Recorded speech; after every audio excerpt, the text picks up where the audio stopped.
Bonsoir à tous. Est-ce que les francophones sont-ils devenus apolitiques, notamment au Canada? C'est la question à laquelle je m'en vais répondre dans cette vidéo. Est-ce que les francophones sont-ils devenus apolitiques une fois arrivés au Canada? Cette question peut être également entendue sur un plan global plus large. Comment réagissent les francophones? Que font les francophones sur le plan politique à travers la planète? Donc, si vous avez une idée, essayez de nous la suggérer. Et pour la suggérer, essayez d'écouter cette vidéo jusqu'à la fin avant d'apporter votre proposition. Et si vous n'avez aucune idée et vous voulez suivre la mienne, suivez cette vidéo jusqu'au bout. Et à partir de là, on pourra faire des échanges ou peut-être relancer le débat. Donc, comme je disais tantôt, est-ce que les francophones au Canada seraient devenus apolitiques? Pourquoi est-ce que je pose cette question? C'est parce que le 21 octobre prochain aura lieu les élections fédérales au Canada. Des élections des députés qui vont conduire au choix du Premier ministre. Donc en fait, c'est l'élection du Premier ministre, comme on pourrait dire en termes plus courts. Mais compte tenu du fait que nous sommes dans un système politique de régime parlementaire, il se pourrait que les francophones, de notre point de vue, il se pourrait que les francophones sont devenus aphones. Ils ne disent rien, on ne sent pas leur réaction. Et même pour ceux qui ont le courage de réagir, ils réagissent à contre-courant. Je veux prendre le cas de la Ligue des Noirs au Québec, qui pour le comportement du Premier ministre dont les médias ont tellement décrié ici, et se sont plaints jusqu'au point où le Premier ministre s'en est excusé. Mais le président de la Ligue des Noirs au Québec a estimé que ce n'était pas un grand problème, que c'était dans sa jeunesse. Comment les francophones pourraient-ils avoir un comportement pareil? On va me dire que les Noirs du Québec ne sont pas tous des francophones, c'est vrai. Mais ils sont essentiellement francophones, d'autant plus que leur communication se fait en français. Donc nous considérons qu'ils sont des francophones. Donc voilà une situation et c'est le silence. Eux, au moins, ils ont eu le courage de réagir et de dire leur position. Mais les autres francophones à travers les autres provinces sont restés silencieux. Ce silence, est-ce un manque de culture politique ou bien? J'ai cherché à apporter une solution, une proposition à cette compréhension de sujet. Les francophones à travers la planète aiment beaucoup parler de politique. Et cela part du principe que on a été colonisé par la France. Et on dit généralement que quand trois Français se rencontrent, ils vont créer trois partis politiques pour montrer à quel point ils sont divisés. Mais cela traduit aussi le fait que les Français et les francophones en général, lorsqu'ils sont ensemble, ils aiment parler de la politique. Contrairement aux anglo-saxons, quand ils se rencontrent, ils aiment parler du business. Ils sont business oriented. Mais si les francophones sont plus orientés vers la politique, vers les débats politiques, vers les débats d'idées, des débats qui ne mènent à rien, comme on pourrait le considérer, ou des débats d'idées qui veulent juste retourner les idées pour une meilleure connaissance, pour l'avancement de la connaissance. Comment se fait-il qu'au Canada, ils ne disent plus rien? Les francophones ou les Français ont un régime politique du type présidentiel. C'est-à-dire c'est l'élection présidentielle en France pour un tour, pour deux tours, alors que dans la plupart des pays francophones, on tend vers les élections présidentielles à un tour. Mais toute l'Afrique, des 54 pays de l'Afrique, on a à peine 2 qui ne sont pas dans ce système politique. Donc plus de 50 pays en Afrique en général ont un système politique calqué sur le modèle français. Calqué sur le modèle français. Le régime parlementaire n'existe pas.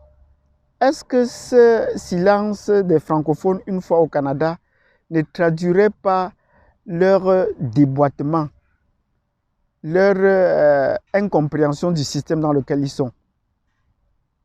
Parce que le système parlementaire dans lequel nous sommes invite à la participation de tout le monde, invite la participation. Les élections, il y a une certaine décentralisation qui favorise que l'élection au niveau local, c'est ça qui produit la tête politique. Donc voilà un système, et c'est un système bicéphale qui offre la possibilité à la population de participer. Contrairement au système politique présidentiel francophone, parce qu'il faut le dire, où une fois c'est les leaders d'opinion qui font la politique plus au sommet. Donc je me rends compte que les francophones n'en parlent pas déjà, et j'aimerais les inviter non seulement à s'inscrire sur la liste électorale, sur les listes électorales, non pas seulement pour le président, pour ceux qui ont déjà la citoyenneté canadienne, et je viens d'acquérir la mienne, et je viens de m'inscrire. Pour ceux qui ont déjà, qu'ils s'inscrivent au moins sur les listes électorales.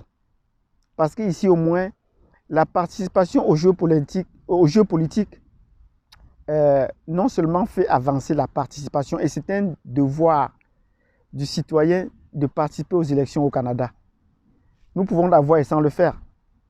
Or, cette culture que nous avons héritée de l'Afrique ou du système politique français a fait qu'il y a un certain désaveu pour la politique. À quoi est-ce que cela peut nous avancer? Non, dans le système politique anglo-saxon parlementaire, ça avance à quelque chose. C'est le moment de rencontre avec les élites politiques au niveau de la localité. Parce que même les emplois qu'ils offrent permettent, parce que je vais inviter non seulement les Canadiens à s'inscrire sur la liste électorale, mais surtout de participer au bureau, aux élections. Parce qu'il y a des postes qui sont ouverts à Élections Canada. Je ne fais pas la publicité nécessairement, mais j'inviterai, c'est une possibilité d'emploi. Les francophones y participer parce que beaucoup de francophones qui sont dans les provinces anglo-saxonnes en dehors du Québec sont bilingues. Et on recherche effectivement des agents électoraux ou des scrutateurs bilingues. Donc, ce serait l'occasion de faire 1 ou 2 jours, 4 jours de travail et qui est bien payé. Donc, j'invite les francophones à aller sur la page de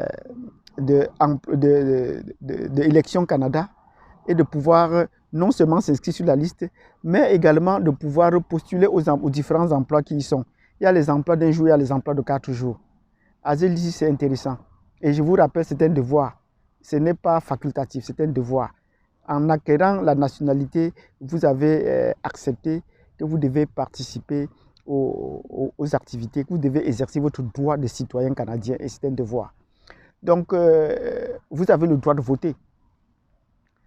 Donc, sur ce, j'invite les francophones à se mobiliser davantage. Et ça, c'est si partie de notre chaîne, de mobiliser les Africains sur leurs droits et leurs devoirs ici au Canada. De leur rappeler, pour ceux qui auraient oublié, qui sont là depuis 10 ans, 20 ans, ou peut-être qui n'ont pas eu l'occasion de voter, ou qui ne veulent pas voter. Nous voulons les pousser à voter. Donc, revenant sur la question, je rappelle bien que les francophones devaient se mobiliser davantage. Le système présidentiel auquel ils étaient habitués les a poussés à un désaveu de la politique. Or, nous sommes ici dans un système parlementaire. Et il faudrait donc qu'ils participent davantage. C'est comme ça qu'ils pourront porter leur voix, qu'ils pourront porter leur projet, qu'ils pourront donc exprimer ce qu'ils pensent. Seul, c'est bien, mais en groupe, ce serait encore mieux. Et c'est l'un des objectifs de notre plateforme, sensibiliser les Africains à participer aux activités politiques et économiques du Canada. Ne soyez pas en reste. Si vous avez bien suivi cette vidéo, je vous prie donc de partager cette vidéo, non seulement pour qu'on participe aux élections, mais pour qu'on y trouve de l'emploi. Il y a de l'emploi qui sont ouverts pour quelques jours et c'est bien payé. Je vous prie également de pouvoir sensibiliser les autres de participer aux Jeux politiques et de s'organiser pour les futures élections. Ce sont des élections très importantes qui n'arriveront qu'une fois tous les 4 ans. Et je vous le dis, j'ai la chance que ce soit mes premières élections parce que je venais d'acquérir ma nationalité cette semaine. Donc, de participer. Participer et mobiliser les autres. Sur ce, je vous remercie et je vous prie de passer une excellente journée et à plus tard.